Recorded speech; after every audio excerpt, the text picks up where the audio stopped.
Nou pa chwazi kote pou nou fèt ou swa ki karakteristik nou vle genyen. Li tre komen pou nou di moun ki semble ta pou manke yo te gen chans le bon Dieu tap kreye yo. E sa fè nou mal pou moun ki gen kek maladi e gen kek karakteristik etranj. Men nou pa ta de resenti nou kon sa. Mwen konen apman de tetou pou ki. Se paske chak moun bel nan fason.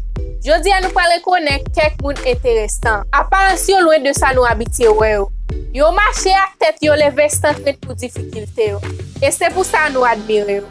Non pam, se Lily Haiti e bienvenue sur channel mwen. Pa pe vite yo suiv mwen sur Facebook et Instagram Lily Haiti. An nou komanse. Se Jyoti Amji. Si ou gade an pil televizyon, peut-être ou ka rekonet fisa. Jyoti te paret nan seri ki rele American Story. El te paret nan reality show nan N. Li se aktris prinsipal yon dokumenter. E yon moun tre popile. E moun la rekonet Jyoti Amji kom moun pipiti nan moun la. El te entre nan liv Guinness Record. Mem si Jyoti sanbe yon ti bebe, li pral fete 26 an nan fe ane sa. El mesire seulement 62 cm. Amji te fet a Bure, N. Et probablement wap man de tetou pou ki sa li piti kon sa. Rezon an se yon maladi hereditaire ki rele akontroublas. Eske Jyoti ekye pou hoteli pou rien. Li kontan el souri an pil, el reme fe foto ak an pil moun. El pape ret bo kote moun ki wo. Mem si Jyoti tre popile, el apreve fe sa li pi reme, deveni yon aktris. Pe osi, Sultan Kosen.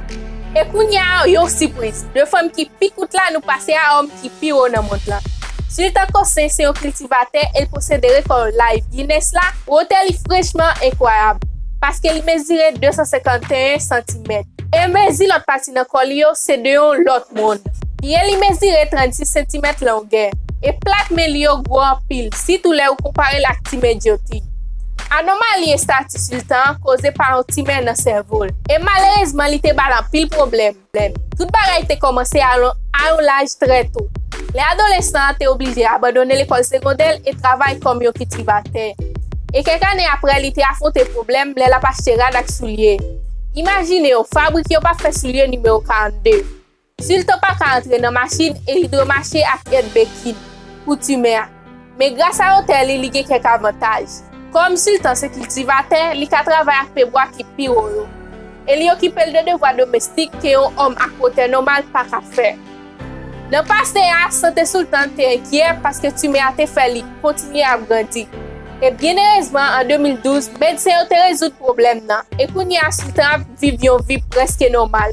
El menm gen yon madam.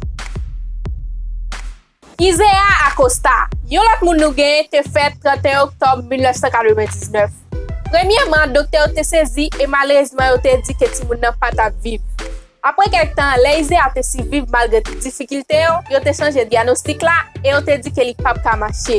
E yon lot fwa ankor, jen nan te gen yon lot ide diferent, kont tout sa mou yo tap tan nan. Jen ou ka wea, li pa gen oken problem goumen kont diagnostik yo.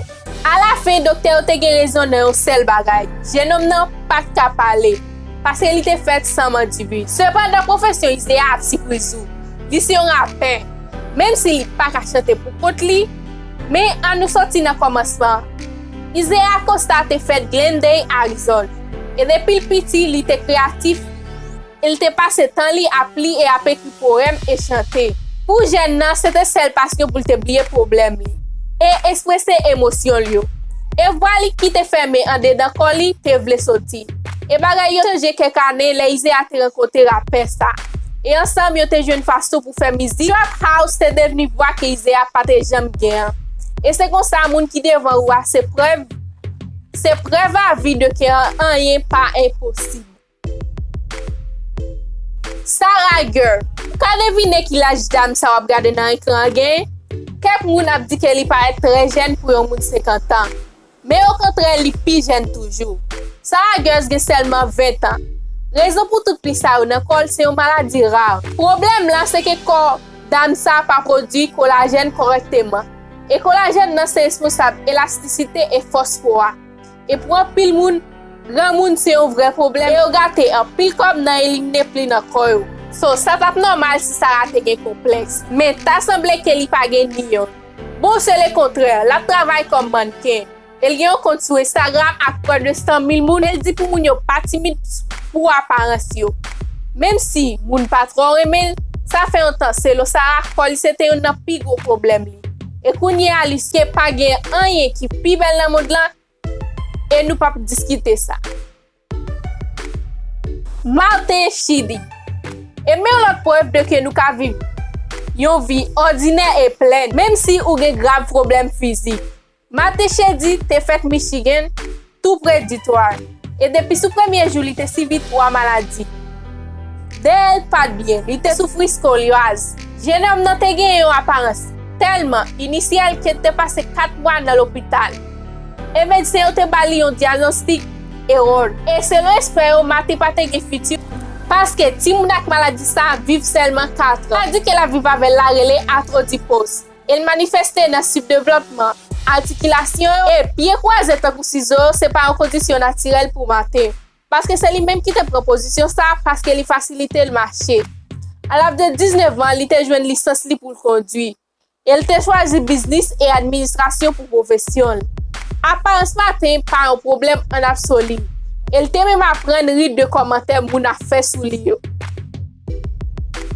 Michel Kish. Li incroyable mais prochaine moun nan pas un petit moun. Sinon jeune fille. Même si li gen apparent pas trop commun. C'est li a gen un ménage et li même yo pas quitter li gen. Et yo pas quitter li monter jouet yo parce que dans place yo faut gen un hôtel minimum. Et hôtel arrivé dans c'est un adulte ordinaire. Après ça la ville pas très différente. Michel est déjà habitué à qu'il besoin d'attention médecine régulièrement. Elle pas souffrir pour maladie là. Syndrome Alstom. C'est une pathologie génétique qui a 28 symptômes. Et Michel a seulement 26. Mais nous avons dit qu'il a pile chance. C'est parce que l'autre deux symptômes sont relationnés avec le cerveau. Et Michel pas gagné. Ici, il y a un monde commun qui fait maintenant encore rare. Et ce syndrome ça très très rare. Que c'est seulement 250 personnes dans le monde là qui souffrent de maladie ça. La Michel te fait, mais si on te identifié maladie à partir de l'image que on te voit dans un livre. Parce que on pas jamais un bagage comme ça avant avec propre yeux. Et oui, il y a un autre problème. Michel pas canage parce qu'il y a un type de gorge. La liste partie d'art. Si nous fanatiques créatifs, mystiques, n'a pas content ouais dernier monde dans vidéo ça. Parce que la lit c'était un jeune résident dans Inde et la vive avec une maladie connue comme hypertrichose. Mais moun yo connaît comme symptôme homme loup là.